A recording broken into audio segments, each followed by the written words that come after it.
हो गया दिल को दहला देने वाला बड़ा ऐलान, जिसे सुनकर राहुल गांधी जी के भी हो गए होश खराब। देश की जनता से आया एक चौंकाने वाला सर्वे। देश की जनता ने कर दिया बड़ा खुलासा। जनता ने बता दिया कि कौन होगा देश का प्रधानमंत्री। क्या अब की बार देश से हो सकता है बीजेपी का सोपड़ा साफ और बन सकती है इंडिया की सरकार। नमस्कार और आप देख रहे हैं पॉलिटिकल हिंदी न्यूज। आप सभी का लोकसभा चुनाव ओपिनियन पोल 2024 में हार्दिक स्वागत है। अभी अभी जनता के बीच से ये जो सर्वे सामने निकल कर आया है, इस सर्वे में जनता ने बता दिया कि कौन होगा 2024 का प्रधानमंत्री। क्या तीसरी बार बन पाएंगे भारत के प्रधानमंत्री नरेंद्र मोदी? क्या आपकी बार देश में महागठबंधन की सरकार होगी? इस वीडियो में हम सर्वे को विस्तार से जानेंगे कि कौन बनेगा अगला प्रधानमंत्री। वीडियो के अंत तक जरूर बने रहें। क्या आपकी बार पता चल जाएगा कि 2024 में कौन बनेगा प्रधानमंत्री, क्योंकि ऐसा सर्वे सामने निकल कर आया है। इस सर्वे में जनता से सवाल किया गया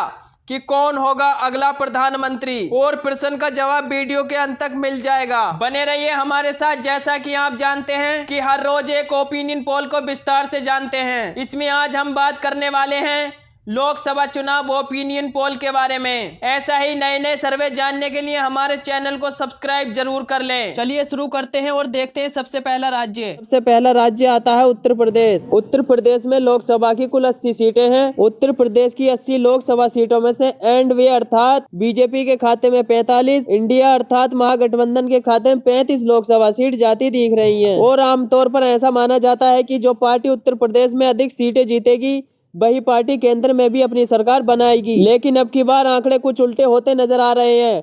अब की बार उत्तर प्रदेश में अधिक सीटें कोई और लाने वाला है कि केंद्र में भी सरकार कोई और बनाने वाला है। पूरे ओपिनियन पोल को देखिए और आपको पता चल जाएगा कि अब की बार किसकी सरकार बनेगी। चलिए इसी के साथ यदि हम बात करें बिहार राज्य की, बिहार राज्य में लोकसभा की कुल 40 सीटें हैं। यहाँ पर भाजपा के खाते में 14, जबकि कांग्रेस यानी महागठबंधन के खाते में 26 लोकसभा सीट जाती दिख रही हैं। चलिए इसी के साथ यदि हम बात करते हैं हरियाणा राज्य की, हरियाणा राज्य में लोकसभा की कुल 10 सीटें हैं, जिसमें से भाजपा के खाते में 4, जबकि महागठबंधन के खाते में 6 लोकसभा सीट जाती दिख रही हैं। चलिए इसी के साथ यदि हम बात करते हैं पंजाब राज्य की, पंजाब राज्य में लोकसभा की कुल 13 सीटें हैं, जिसमें से भाजपा के खाता खुलने की कोई संभावना नहीं है, जबकि महागठबंधन के खाते में 5 व अन्य दलों के खाते में 8 लोकसभा सीट जाती दिख रही हैं। चलिए इसी के साथ यदि हम बात करें गोवा राज्य की, गोवा राज्य में लोकसभा की कुल 2 सीटें हैं। यहाँ पर भाजपा व कांग्रेस के बीच बराबर की टक्कर देखने को मिल सकती है। यहाँ पर भाजपा के खाते में 1, जबकि कांग्रेस यानी महागठबंधन के खाते में भी 1 लोकसभा सीट जाती दिख रही है। चलिए इसी के साथ यदि हम बात करते हैं असम राज्य की, असम राज्य में लोकसभा की कुल 14 सीटें हैं। यहाँ पर भाजपा के खाते में 9, जबकि महागठबंधन के खाते में 5 लोकसभा सीट जाती दिख रही हैं। यानी कि यह कहें असम राज्य में भी महागठबंधन को काफी नुकसान का सामना करना पड़ सकता है। चलिए इसी के साथ यदि हम बात करते हैं छत्तीसगढ़ की, छत्तीसगढ़ में लोकसभा की कुल 11 सीटें हैं। यहाँ पर भाजपा के खाते में 5, जबकि कांग्रेस के खाते में 6 लोकसभा सीट जाती दिख रही हैं। चलिए इसी के साथ यदि हम बात करते हैं तमिलनाडु की, तमिलनाडु राज्य में लोकसभा कुल 39 सीटें हैं। यहाँ पर भाजपा के खाते में 13, जबकि कांग्रेस यानी महागठबंधन के खाते में 26 लोकसभा सीट जाती दिख रही हैं। तमिलनाडु में भी कांग्रेस यानी महागठबंधन को काफी फायदा होता नजर आ रहा है, जबकि भाजपा को यहाँ काफी नुकसान का सामना करना पड़ सकता है। चलिए इसी के साथ यदि हम बात करें केरल राज्य की, केरल राज्य में लोकसभा की कुल 20 सीटें हैं। यहाँ पर भाजपा का खाता खुलने की कोई संभावना नहीं है। यहाँ पर भाजपा की लुटिया डूबती नजर आ रही है, जबकि महागठबंधन को यहाँ पर 20 सीटों में से 12 लोकसभा सीट जाती दिख रही हैं। यदि अन्य की बात करें तो अन्य दलों के खाते में भी 8 लोकसभा सीट जाती दिख रही हैं। चलिए इसी के साथ यदि हम बात करते हैं तेलंगाना राज्य की, तेलंगाना राज्य में लोकसभा की कुल 17 सीटें हैं। यहाँ पर भाजपा के खाते में 4, जबकि महागठबंधन यानी कांग्रेस के खाते में 13 लोकसभा सीट जाती दिख रही हैं। यानी तेलंगाना राज्य में भी भाजपा को काफी नुकसान का सामना करना पड़ सकता है, जबकि महागठबंधन को यहाँ काफी फायदा होता नजर आ रहा है। चलिए इसी के साथ यदि हम बात करते हैं मणिपुर राज्य की, मणिपुर राज्य में लोकसभा की कुल 2 सीटें हैं। यहाँ पर भाजपा का खाता खुलने की कोई संभावना नहीं है, जबकि कांग्रेस यानी महागठबंधन के खाते में 2 की 2 लोकसभा सीट जाती दिख रही हैं। चलिए इसी के साथ यदि हम बात करते हैं मध्य प्रदेश की, मध्य प्रदेश राज्य में लोकसभा की कुल 29 सीटें हैं। यहाँ पर भाजपा के खाते में 7, जबकि महागठबंधन के खाते में 22 लोकसभा सीट जाती दिख रही हैं। भाजपा को मध्य प्रदेश में काफी नुकसान का सामना करना पड़ सकता है, जबकि महागठबंधन को यहाँ काफी फायदा होता नजर आ रहा है। चलिए इसी के साथ यदि हम बात करते हैं त्रिपुरा राज्य की, त्रिपुरा राज्य में लोकसभा की कुल 2 सीटें हैं। यहाँ पर भी भाजपा व कांग्रेस के बीच बराबर की टक्कर देखने को मिल सकती है। भाजपा के खाते में 1, जबकि महागठबंधन के खाते में भी 1 लोकसभा सीट जाती दिख रही है। चलिए इसी के साथ यदि हम बात करते हैं जम्मू कश्मीर की, जम्मू कश्मीर में लोकसभा की कुल 6 सीटें हैं। यहाँ पर भाजपा व कांग्रेस के बीच बराबर की टक्कर देखने को मिल सकती है।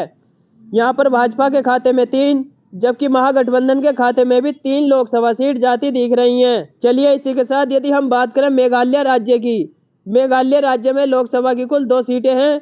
यहाँ पर भाजपा के खाता खुलने की कोई संभावना नहीं है। जब मेघालय राज्य की 2 लोकसभा सीट महागठबंधन के खाते में जाती दिखाई दे रही है। मेघालय राज्य में भी भाजपा को लुटिया डूबती नजर आ रही है। चलिए इसी के साथ यदि हम बात करते हैं अरुणाचल प्रदेश की, अरुणाचल प्रदेश राज्य में लोकसभा की कुल 2 सीटें हैं। यहाँ पर भाजपा व महागठबंधन के बीच बराबर की टक्कर देखने को मिल सकती है। अरुणाचल प्रदेश की 2 लोकसभा सीटों में से भाजपा व कांग्रेस के बीच 1 लोकसभा सीट जाती दिख रही है। चलिए इसी के साथ यदि हम बात करें झारखंड की, झारखंड राज्य में लोकसभा की कुल 14 सीटें हैं। यहाँ पर भी भाजपा व कांग्रेस के बीच बराबर की टक्कर देखने को मिल सकती है। झारखंड की 14 लोकसभा सीटों में से भाजपा के खाते में 7, जबकि महागठबंधन के खाते में भी 7 लोकसभा सीट जाती दिख रही है। चलिए इसी के साथ यदि हम बात करते हैं राजस्थान राज्य की, राजस्थान राज्य में लोकसभा की कुल 25 सीटें हैं। यहाँ पर भाजपा के खाते में 17, जबकि महागठबंधन के खाते में 8 लोकसभा सीट जाती दिख रही हैं। राजस्थान राज्य में भाजपा को काफी फायदा हो सकता है, जबकि महागठबंधन को यहाँ नुकसान का सामना करना पड़ सकता है। चलिए इसी के साथ यदि हम बात करते हैं गुजरात राज्य की, वैसे तो गुजरात राज्य को भाजपा का गढ़ माना जाता है, लेकिन आप ओपिनियन पोल को देखिए और आपको पता चल जाएगा। गुजरात राज्य में लोकसभा की कुल 26 सीटें हैं। यहाँ पर भाजपा के खाते में 18, जबकि महागठबंधन के खाते में 8 लोकसभा सीट जाती दिख रही हैं। यहाँ पर भाजपा को काफी फायदा होता नजर आ रहा है। चलिए इसी के साथ यदि हम बात करते हैं दिल्ली की, दिल्ली राज्य में लोकसभा की कुल 7 सीटें हैं।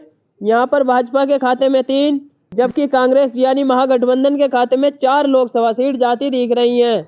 यदि हम बात करें हिमाचल प्रदेश की, हिमाचल प्रदेश राज्य में लोकसभा की कुल 4 सीटें हैं। यहाँ पर भाजपा व कांग्रेस के बीच बराबर की टक्कर देखने को मिल सकती है। हिमाचल प्रदेश की 4 लोकसभा सीटों में से भाजपा के खाते में 2, जबकि महागठबंधन के खाते में भी 2 लोकसभा सीट जाती दिख रही हैं। चलिए इसी के साथ यदि हम बात करें उड़ीसा राज्य की, उड़ीसा राज्य में लोकसभा की कुल 21 सीटें हैं। यहाँ पर भाजपा के खाते में 2, जबकि महागठबंधन के खाते में 3 लोकसभा सीट जाती दिख रही हैं। यदि वही बात करें हम अन्य दलों की, अन्य दलों के खाते में 16 लोकसभा सीट जाती दिख रही हैं। चलिए इसी के साथ यदि हम बात करते हैं पश्चिम बंगाल की, पश्चिम बंगाल राज्य में लोकसभा की कुल 42 सीटें हैं। यहाँ पर भाजपा के खाते में 8, जबकि महागठबंधन के खाते में 34 लोकसभा सीट जाती दिख रही है। चलिए इसी के साथ यदि हम बात करते हैं महाराष्ट्र राज्य की, महाराष्ट्र राज्य में लोकसभा की कुल 48 सीटें हैं। यहाँ पर भाजपा के खाते में 16, जबकि महागठबंधन के खाते में 32 लोकसभा सीट जाती दिख रही हैं। यानी कि महाराष्ट्र राज्य में भी महागठबंधन को काफी फायदा होता नजर आ रहा है। इसी के साथ यदि हम बात करें केंद्र शासित प्रदेशों की, केंद्र शासित प्रदेशों में लोकसभा की कुल 7 सीटें हैं। यहाँ पर भाजपा के खाते में 3, जबकि महागठबंधन के खाते में 4 लोकसभा सीट जाती दिख रही हैं। चलिए इसी के साथ यदि हम बात करें आंध्र प्रदेश की, आंध्र प्रदेश में लोकसभा की कुल 25 सीटें हैं। यहाँ पर भाजपा का खाता खुलने की कोई संभावना नहीं है। आंध्र प्रदेश की 25 लोकसभा सीटों में से महागठबंधन के खाते में 10, जबकि अन्य दलों के खाते में 15 लोकसभा सीट जाती दिख रही हैं। यानी कि आंध्र प्रदेश में भी भाजपा की लुटिया डूबती नजर आ रही है। इस प्रकार आपने लोकसभा की 543 सीटों का सर्वे विस्तार से जाना, जिसमें जाना कि भाजपा के खाते में 204, जबकि महागठबंधन के खाते में 286 लोकसभा सीट जाती दिख रही हैं। वही बात करें हम अन्य दलों की, तो अन्य दलों के खाते में 53 लोकसभा सीट जाती दिख रही हैं। इस ओपिनियन पोल के आधार पर अब की बार हम देख सकते हैं कि अब की बार देश में महागठबंधन अपनी सरकार बनाने जा रहा है। और आपको क्या लगता है कि अब की बार देश में कौन अपनी सरकार बनाएगा? कमेंट बॉक्स में जरूर बताएं, क्योंकि जनता की राय लोकतंत्र को मजबूत बनाने के लिए महत्वपूर्ण होती है। इसीलिए अपनी राय हमें कमेंट बॉक्स में जरूर बताएं और वीडियो अच्छी लगी हो तो वीडियो को लाइक और चैनल को सब्सक्राइब अवश्य कर लें। धन्यवाद।